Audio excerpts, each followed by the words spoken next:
Hello, welcome to my another cooking blog. আজকে আপনাদের সাথে শেয়ার করব ঘরোয়া উপায়ে কিভাবে ক্রিস্পি চিকেন তৈরি করা যায়। দেখতেই পাচ্ছেন কিছু চিকেন পিস নিয়ে নিয়েছি। এটা আমি লবণ দিয়ে আগে থেকে মেরিনেট করে রেখেছি। তারপর হচ্ছে একটি ব্লেন্ডার জারে আমি একে একে ধনেপাতা, কাঁচামরিচ, তারপর হচ্ছে 10 থেকে 15টা গোলমরিচ, রসুন বাটা, আদা বাটা, সয়া সস, একটু লবণ, একটু জিরে গুঁড়ো, একটু পানি দিয়ে ব্লেন্ড করে নিব। মিশ্রণটি আমি চিকেনের মধ্যে ঢেলে ভালো করে মেখে মিক্স করে চিকেনের সাথে খুব ভালোভাবে মিক্স করে নিচ্ছি। তারপর হচ্ছে এই পর্যায়ে আমি এটা 1 ঘন্টার জন্য মেরিনেট করে রেখে দিব। তারপর হচ্ছে আমি একটা পাত্রে একটু ময়দা নিয়ে নিব, পরিমাণ মতো কর্নফ্লাওয়ার, লাল মরিচের গুঁড়ো।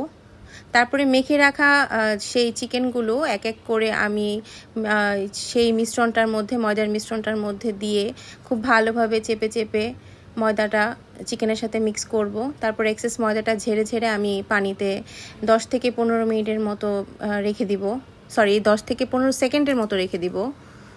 এভাবে এক পর্যায়ে আমি সবগুলো একে একে করে নিব। তারপর হচ্ছে পানি থেকে তুলে আবার সেই আমি ময়দাটার মধ্যে আমি কোট করে নিব। খুব ভালোভাবে, খুব সাবধানে করতে হবে এটা।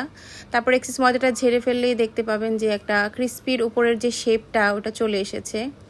এই যে চলে এসেছে একটা ক্রিস্পির শেপ।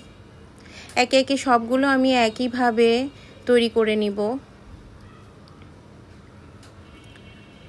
এই যে দেখতেই পাচ্ছেন।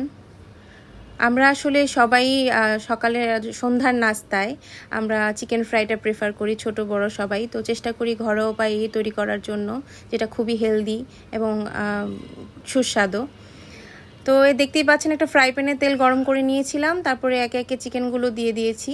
চিকেনগুলো উল্টে পাল্টে আমরা একটু ব্রাউনিশ করে নিব, ব্রাউনিশ গোল্ডেন করে আমরা ভেজে নিচ্ছি। এই যে দেখতেই পাচ্ছেন আমার চিকেনটা অলমোস্ট হয়ে গেছে। ফ্রাইটা খুব সুন্দর একটা কালার এসছে, দেখতেই পাচ্ছেন। সবগুলো একে একে তুলে নিব ফ্রাই প্যান থেকে। এই যে তৈরি হয়ে গেল আমার মজাদার ক্রিস্পি চিকেন। ধন্যবাদ, টাটা।